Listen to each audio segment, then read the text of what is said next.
अस्सलाम वालेकुम शाहीन साहब, क्या हाल है सर आपका? सर आपको भी सलाम और सबको मेरा सलाम। Thank you. शाहीन साहब, आज की जो सबसे बड़ी खबर थी ना सोशल मीडिया के ऊपर, जो जिसके ऊपर सबसे ज़्यादा बातचीत हो रही थी, वो ये थी कि गौहर साहब की आज इमरान खान से अपेरेंटली मीटिंग हुई है। और उस मीटिंग को कोई सोशल मीडिया पे मान ही नहीं रहा है, क्योंकि मीटिंग करने के बाद जो जिस किस्म की होम्योपैथिक किस्म की उन्होंने जो स्टेटमेंटें दी हैं ना खान साहब के हवाले से, वो खान साहब की पर्सनैलिटी को मैच ही नहीं करती हैं। और फिर उसके बाद कुछ उनके पार्टी के लोगों ने भी उनके ऊपर क्वेश्चंस उठाना स्टार्ट कर दिए। मैं पहले ऐसा करता हूं कि आपके सामने सारा डाटा रख देता हूं, उसके बाद आपका फिर मैं इसके ऊपर एनालिसिस लूंगा। ओके। सबसे पहले गौहर साहब ने जो स्टेटमेंट दी है खान साहब के हवाले से, कहते हैं इमरान खान को तहरीक इंसाफ के 12 शुहदा का बताया। जो लोग सैकड़ों शहादतों का कह रहे हैं, हम इनको ओन नहीं करते हैं। ठीक है जी, आगे चलते हैं। फिर कहते हैं इमरान खान का पैगाम है, पार्टी में इत्तेहाद रखो, किसी आवाज के पीछे ना लगो। आपकी ही आवाज, आपकी ये ही आवाज है कि गोलियां गोलियां क्यों चलाई। पंजाब की क्यादत समेत सबको खराज तहसीन पेश करता हूँ। ठीक है, ये क्या बहुत कंट्रोवर्शियल है। वो पंजाब की क्यादत ने तो कुछ किया ही नहीं। है ही ये नहीं, वो तो बेसिक ठीक ही नहीं, वो तो ये हाँ चलो। बेसिकली क्या कहने की क्योंकि लोग बहुत ज्यादा क्रिटिसाइज कर रहे हैं ना, सारे केपी का पूरा, सारे लोग इधर आके इकट्ठे हो गए। पंजाब का एक भी बंदा, यानी कि क्यादत ने लेके आना था ना, कोई भी पहुंच ही नहीं सका इस्लामाबाद के अंदर। तो इस हवाले से ये उनके ऊपर जो तनकीद हो रही थी ना, वो उन्होंने खान साहब के थ्रू करके ये स्टेटमेंट जारी कर दी। ठीक है जी, आगे चलते हैं। अच्छा जी, क्या कहते हैं फिर? कहते हैं गोली किसने चलाई, कोई इशू नहीं है, जिसने चलाई गलत हुआ। मैं 5 मरतबा वजीर आला से मिला, 13 बार कोर कमेटी सियासी कमेटी की मीटिंग की, 17 सियासी लीडर लीडर मेरे घर आए। मैं गवर्नर को वक्त नहीं दे सका, हम सब मसरूफ हैं। लोग क्वेश्चन कर रहे हैं गोली क्यों चलाई, गोली किसने चलाई, क्योंकि सारा दिन सोशल मीडिया पे पिछले 2-3 दिनों से यही चीज चल रही है कि लोग क्वेश्चन कर रहे हैं उसको भी। ये ऐसा फील हो रहा है कि ये किसी और को डिफेंड करने की कोशिश कर रहे हैं यहाँ पर। आगे फिर अलीमा खान साहबा की स्टेटमेंट आ गई है, कहती मैं 5 घंटे से अडियाला के बाहर मौजूद हूँ, वकला और मीडिया को अंदर जाने नहीं दिया। पहली बार हुआ, फैमिली को इजाजत नहीं मिली। उनको यही फिक्र हो रही है कि मैं बाहर आकर खान का पैगाम दे दूंगी। इसका मतलब है गौर साहब ने खान साहब का पैगाम नहीं दिया। फिर उसके बाद साकिब साकिब बशीर साहब, इनको समझा जाता है ये ना पीटीआई की तरफ है ना किसी की तरफ है, बड़ा न्यूट्रल इनको सहाफी समझा जाता है। इनकी स्टेटमेंट है क्या, ये कहते हैं मामला दिलचस्प हो गया है, जेल के अंदर मौजूद इमरान खान के नाम के नाकाबिले जमानत वारंट गिरफ्तारी जारी हो गए, लेकिन जेल से बाहर पार्टी को लीड करने वाले बैरिस्टर गौहर अली खान महफूज रहे। और फिर उसके बाद ये मतीउल्लाह जान साहब की स्टेटमेंट आई, कहते हैं अस्पताल से डेथ रजिस्टर्ड ही गायब कर दिया गया, जिसमें मरने वालों की तफसीलात दर्ज थी।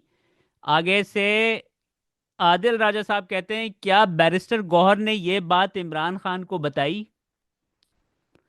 उसके बाद अली जई साहब क्या कहते हैं, कहते हैं खान से अलीमा खान को मुलाकात की इजाजत ना देना और बाकी सबको अंदर भेज देना। फिर पैगाम ये आना कि खान ने इसम्बलियों में एहतजाज का कहा और पंजाब की लीडरशिप को खराज तहसीन पेश किया और शहीदों के लिए दुआ की। इसका एक ही मतलब है कि खान को हकायक अपनी मर्जी के बताए गए और अपनी मर्जी का पैगाम बाहर लाया गया। और जो खान साहब की भी जो है ना, ऐसा लग रहा है कि बनाई गई स्टेटमेंट उनकी तरफ से जो शाया की गई है, वो ये शुहदा और जख्मियों के हवाले से इस्लामाबाद और रावलपिंडी के अस्पतालों का डाटा जल्द अज जल्द पब्लिक किया जाए और तमाम अस्पतालों और सेफ सिटी की सीसीटीवी फुटेज महफूज की जाए, ताकि 9 मई की तरह शवाहिद गायब ना किए जा सकें। ठीक है जी, ये तो बिल्कुल ऐसा लग रहा है कि बना के जो है ना स्टेटमेंट रिलीज की गई है। और फिर सबसे बड़ी, शहजाद अकबर साहब, मिर्जा शहजाद अकबर साहब, जो कि पीटीआई के ही हैं, वो क्या कहते हैं? कहते हैं Gauhar Khan is a balanced person, he is 50% PTI and 50% Pindi वाला। ये बैलेंस हो गया। ठीक है अच्छा। सर जी, अब मैं आपका एनालिसिस लेता हूं। मैंने आपके सामने सारी पिक्चर तस्वीर सर पेश कर दी है। Okay okay. और मुझे मुझे सोशल मीडिया पे कोई भी बंदा इस बात को मानने के लिए तैयार नहीं है। मुझे थोड़ी सी पिक्चर समझ आई है, पूरी तो समझ नहीं आएगी, जाहिर है। मुझे एक बात बता दें कि अभी तक खान साहब की जो तर्जुमान, जिनको उनके वर्कर्स, जो सपोर्टर्स, जो जानिसार, जो उनके वो जिनको मानते हैं, वो एक बंदा है, बल्कि बंदी, और वो है उनकी बहन अलीमा खान। ठीक है। अलीमा खान ने जब आके कहा कि जी खान साहब ने कॉल दी है कि जी फाइनल कॉल 24 तारीख की, तो वो बात फाइनल हो गई, उसको कोई चैलेंज नहीं कर सका फिर। और फिर 24 मई की तैयारी हुई और जो सब फिर ऑन बोर्ड आए, आना पड़ा, जबरदस्ती आना पड़ा, जैसे भी आना पड़ा आए। ये लोग सारे जितने जो बोल रहे हैं यहाँ पे, ये कोई भी नहीं आया। ये चेयरमैन बना के इनको खड़ा तो कर दिया खान साहब ने, वकालत की वजह से इनके केस वेस लड़ रहे थे, वट। इन्होंने तो रिजाइन कर दिया था। ये आपको याद होगा कि इन्होंने इस्तीफा दे दिया था। फिर वो इस्तीफा किधर गया इनका? और दूसरी बात ये है कि ये होम्योपैथ, सही लफ्ज है इनका, होम्योपैथ मिडिल सेक्स, जिसे कहते हैं ना, लंदन में काउंटीज है बहुत सारी, एस सेक्स और फलानी सेक्स और फलानी, हर चीज के आगे सेक्स होता है, ये मिडिल सेक्स है। और ये आके जब बयान देते हैं, और फिर क्वेश्चन ये उठता है कि जी क्या मुलाकात हुई भी है कि नहीं हुई है? दिस इज रिडिकुलस कि आप एक जेल के कैदी को आप, और उनके साथ क्या अकेले गए थे या और भी कोई लोग गए थे इनके साथ? मुझे ये नहीं सर पता। इनके साथ अपेरेंटली जो मुझे स्टेटमेंट्स नजर आई है वो फवाद चौधरी का भाई वो भी गया था, फवाद फवाद चौधरी का चौधरी चौथा। तो आज फवाद चौधरी तो मोहित गुजरात से लड़ रहा था कि जी तुम ये कुछ ना करो, वो सारी उनकी जो लड़ाई चल रही है वो अलग है मैं कि वही जी बात कर रहा हूँ ना, जितने भी लोग वहां पर अंदर गए हैं ना वो सारे कंट्रोवर्शियल हैं। यानी कि फवाद चौधरी के ऊपर तो वैसे ही कोई ट्रस्ट नहीं करता, उनके भाई के ऊपर तो बिल्कुल ही कोई ट्रस्ट नहीं करता है ना। उनको भी मेरा ख्याल है हटा दिया गया था, वो फिर दोबारा आ गए, ये क्या हुआ है पर। वो एकदम आउट ऑफ नोवेयर जो है वो आकर वो बन गए हैं, तो वो उनका भी ऐसा लग रहा है कि उनको भी जो है ना वहां पर। और कौन गया था? ये एक तो चले गौहर साहब हो गए और एक फवाद साहब हो गए, दूसरा कोई इंडिपेंडेंट वकील, कोई इंडिपेंडेंट तगड़ा बंदा। सलमान अकरम राजा ने भी आया है और उसने भी बहुत ही डॉजी किस्म की स्टेटमेंट्स दी हैं। सलमान अकरम रजल साहब ने भी तो इस्तीफा दे दिया था, उसका क्या हुआ था? हाँ वो भी एकदम वापस आ गए। वो भी और वापस आ गए। हाँ जी, और उन्होंने कहा कि ये जो सैकड़ों लोगों के बारे में कह रहे हैं कि वहां पर कत्लेआम हुआ है, कुछ नहीं हुआ, हमारे पास सिर्फ वो 10 11 12 लोग जो है ना उन्हीं की कॉन्फर्मेशन है, बाकी जो है ना बातें सारी झूठी हैं। तो सर ये जो कह रहे थे लोग कि ये हजारों लोग जो है वो मिसिंग है, पता नहीं 10,000 11,000 कितने नाम ले रहे थे कि हजारों लोग मिसिंग है। उन हजारों लोगों में से कितने हजार लोग वापस आ गए सर? कोई है खबर? सर इस वक्त जो है ना बहुत ही अजीबो गरीब गरीब किस्म की चीज़ें चल रही हैं। मैं let me find this clip for you. आज क्या होता रहा है सारा दिन इस्लामाबाद में कोई पख्तून उनको नजर आ रहा था, उसको जी उठा के जी लेके जी। जा रहे हैं पुलिस पुलिस, यानी कि गाड़ियां भर भर के, कोई बेचारा रेडी वाला चने बेच रहा है, कोई छलियां बेच रहा है, उन सबको उठा के भर भर के मतलब लेके है जा कि रहे हैं। पंजाब में अब पठानों का दाखिला बंद हो गया, यही हुआ ना मतलब? बिल्कुल बिल्कुल, यानी कि वो पंजाब। सर आपको याद होगा आज से तकरीबन 2 माह पहले मरीम नवाज ने ये स्टेटमेंट दी थी कि केपी के और पंजाब के दरमियान बॉर्डर होना चाहिए। मुझे आप बताएं इस स्टेटमेंट की क्या रीजन बन सकती है? सर क्या बॉर्डर इसके। तो है, अटक के दो पुल है और एक मोटरवे, ये तीनों बंद कर दें आप, बॉर्डर खत्म हो गया, फिर आप अपना वीजा, कस्टम और सारा लगा लें, और यहाँ भी लगा लें, इस तरफ भी लगा लें, तो आप तो इंडिपेंडेंट हो गए ना। वो इनको निकालना चाह रही है या वो खुद अपने आप को इंडिपेंडेंट करना चाह रही है? क्या करना चाह रही है वो? सर इनको एक बात तो समझ आ गई है ना, politically they are done, right. Politically तो वो पीएमएल। खत्म हो गए ना, उनका तो अच्छा फौज के अब बगैर अब कोई काम ही नहीं है उनको। अब यानी कि वो अगर रूल करना है ना पाकिस्तान के ऊपर एज अ डिक्टेटर रूल करना है, या फिर पाकिस्तान के दो हिस्से तकसीम करके फिर रूल करना है उन्होंने, फिर भी वो डेमोक्रेसी के थ्रू तो नहीं आ सकते। फौज के नीचे रह के रूल करना है जी। फौज के नीचे रहेंगी तो रूल करेंगी, वरना अकेली इंडिपेंडेंट वो भी नहीं कर सकती, फौज ही करेगी वहां पे भी। चले आगे। सर ये क्लिप देखिएगा जरा, मैं पहले आपके सामने ही चला दूं। जी जी। कोशिश करते हैं। सर बताएं आप कहाँ से आए हैं? उर्दू नहीं समझता है। ये रेडी बात हम तो रीढ़ी बांध है, जुलेवन मरकज में काम करते हैं, रीढ़ी से परसों हमारा भाई को उठाया और चचा का बेटा को उठाया, 3 बंदे, अभी वो तो अंदर है। हम लोग इधर आ गया उस पूछने के लिए, आज उसका तारीख है पेश करने के लिए। हम लोगों को भी इधर सारा आ गया, हम लोगों को बिठाए, कार्ड वगैरह ले लिया कि तुम भेजो हमारे साथ। अच्छा, तो मैम ये बताएं कि ये सब लोग कौन हैं, ये क्यों बैठे हुए हैं और आप भी बाहर बैठे हुए हैं? सर ये सारे पश्तून हैं। हम सुबह से ये ज्यादती देख रहे हैं होते हुए। 300 पश्तूनों को इधर पेश किया, उनके मुंह पर ढका हुआ था। इतनी तकलीफ हो रही है हमारे पश्तून भाइयों को इस तरह देखकर। सिर्फ इस वजह से उठाया जा रहा है कि पश्तून है। इस तरह मुल्क टूटेगा। अगर इन्हें गिरफ्तार करना है, हम सबको गिरफ्तार करें, हम सबको इकट्ठे खड़ा होना होगा। इस तरह नहीं हो सकता। ये भी पश्तून है, सिर्फ क्योंकि पश्तून है। पुलिस के पास अपनी वैन नहीं है जिसमें वो अरेस्ट करके लेके जाए, गाड़ियां रोक रहे हैं और इसमें डाल रहे हैं। ये कौन से मुल्क में ऐसा अरेस्ट होता है? ये वो तमाम जो लोग हैं जो अपने बहुत से लापता होने वाले और जानने वाले लोगों से मिलने के लिए वो आए हुए थे यहाँ पर इंसदादी दहशतगर्दी की अदालत के बाहर, और अब उन्हें भी हिरासत में ले लिया। सर ये सूरत हाल बनी हुई है। देखिए, इसका एक ही इलाज है। KPK में, पख्तूनख्वा में किसी गवर्नमेंट है, इमरान खान की और इनकी गवर्नमेंट है। जो ये कर रहे हैं पंजाब में, वो शुरू कर दें कि जी जाए, हर बंदे से पूछे कि तुम्हारा ID कार्ड किधर है और गाड़ी लेके जाएं, और पंजाबी है बैठो इधर और अंदर। सर वो तो चाहते यही हैं, सर वो तो चाहते यही है कि नफरत इस तरीके से फैले, डिवाइड एंड रूल करके।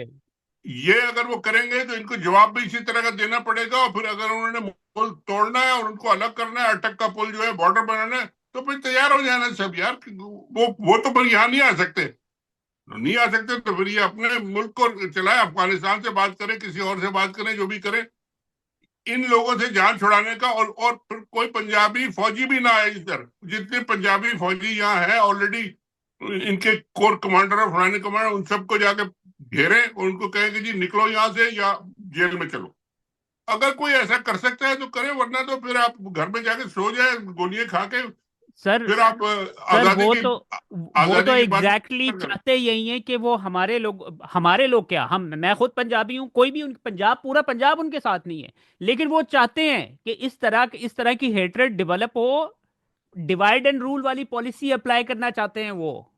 सर डिवाइड नहीं, ये तो पाकिस्तान को तोड़ के करना चाहते हैं। हाँ जी, वही 2 टुकड़े करके ही उनको, मैंने आपको बताया, वो उसके अलावा उनके पास कोई पॉसिबिलिटी नहीं है वो तो कर सके लोगों को। देखिए एग्जाम्पल उनके पास मौजूद है। उन्होंने पाकिस्तान का मेजर टुकड़ा तोड़ के और उन्होंने कहा अब हम मजे आ गए, और उन्होंने खूब मजे किए, और DHA और BHA और पता नहीं 50,000 कंपनियों के नाम आ रहे हैं कि इनका बाइकाट करो। ये सब फौजी, ये अगर उन्होंने उस वक्त कर लिया तो अब भी यही करना चाहते हैं। तो पंजाब को फिर अलग करें, इनको छोड़ दें, ये अपने आप को खुद गवर्न करेंगे, जैसा भी करेंगे, दहशतगर्दी को रोकेंगे, नहीं रोकेंगे, आपके खिलाफ करेंगे, जो भी करेंगे।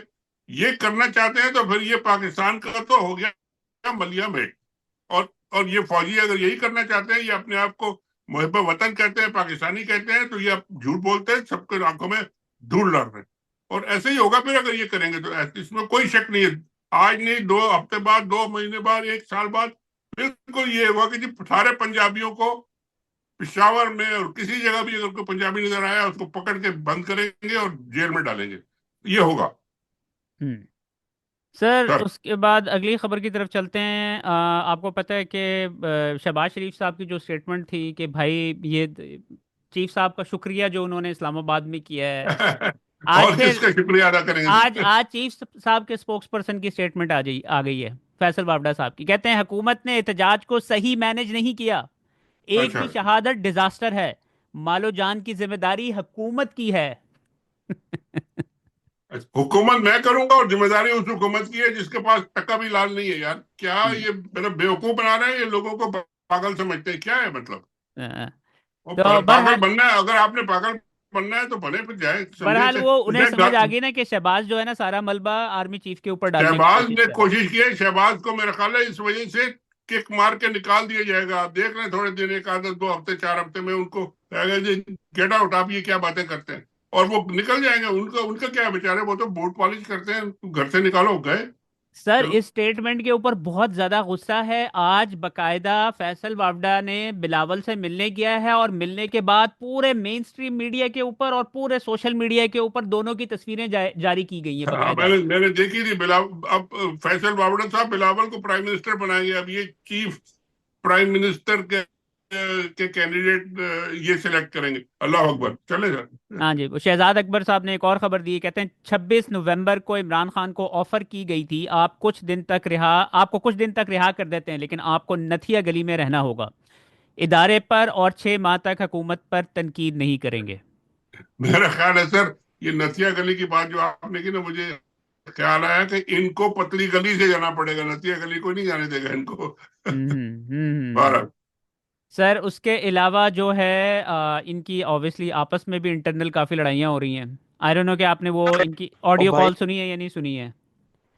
ये किसकी? इनकी मीटिंग का अहवाल है ये अपेरेंटली। ये इसकी क्या कहते हैं, गंडापुर की, और ये कौन है साथ, महर शराफत साहब, इनके साथ अच्छा, इनकी ऑडियो। अब मैं सुनाऊं आपको थोड़ा सा। सुना है, मैंने नहीं सुनी। हाँ, ओके।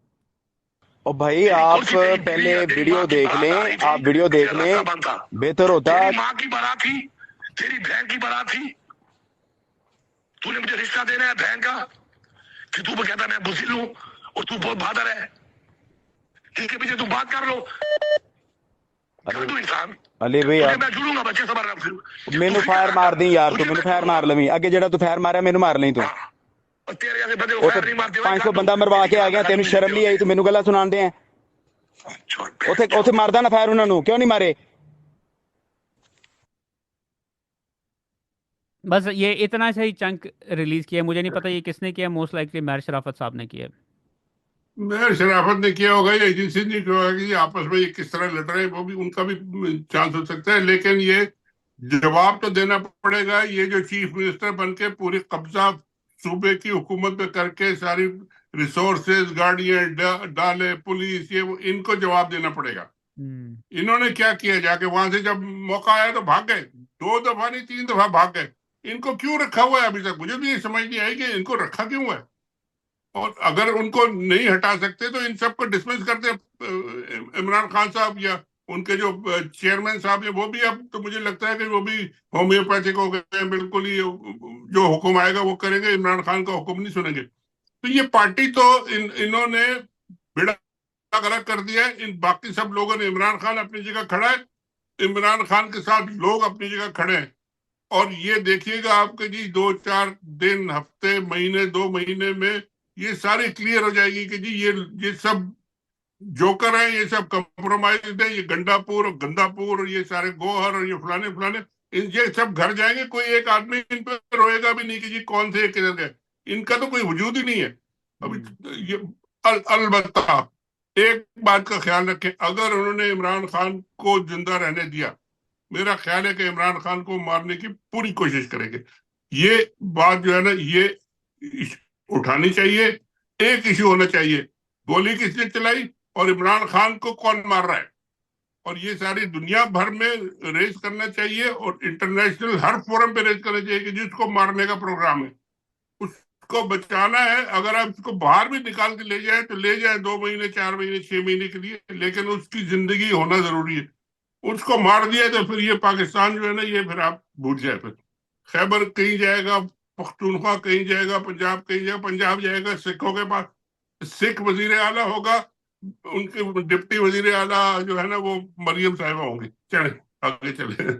सर आपको याद है कि 2-3 दिन पहले खान साहब के हवाले से खबर आई थी कि उनको आइसोलेशन के अंदर रखा गया और उनके वो गैस छोड़ दी गई है और जिसकी वजह से उनकी तबीयत काफ़ी ख़राब है। तो ये आज की जो ये मुलाकात हुई है, ये सबको लग रहा है कि ये मुलाकात नहीं हुई है। और आई थिंक के जो पीटीआई की जब तक अलीमा खान के साथ मुलाकात नहीं होती है ना, बिल्कुल लोगों ने कोई उनकी बिलीव नहीं फैमिली करा। में और खान साहब को ये ऐलान कर देना चाहिए कि जी मेरा सिर्फ एक या दो ये लोग हैं जिनकी बात सुने, अलीमा खान और उनकी बहन या और कोई एक आध कोई हो, उसके अलावा किसी की बात पे यकीन न करें। अब ये सब कंप्रोमाइज हो गए और कह दें उनको जाओ, इनको get out of your assembly, छोड़ दो, जाना है जरा, कोई फर्क नहीं पड़ता। अब असेंबली में रहे ना रहे, आप बकवास कर रहे हैं क्या, उनके खिलाफ उनके साथ मिल गए, सारे कंप्रोमाइज हो गए। इमरान खान की सपोर्ट लोगों में है, लोगों में रहेगी। ये सब लोग निकल जाएंगे, पतली गली से जाएं, मोटी गली से जाएं, इनको गेट आउट कहना चाहिए। और यही मेरा ख्याल है इसका हल है। चलें, thank you so much Shaheen साहब for your time. Thank you sir. Thank you, खुदा हाफिज़।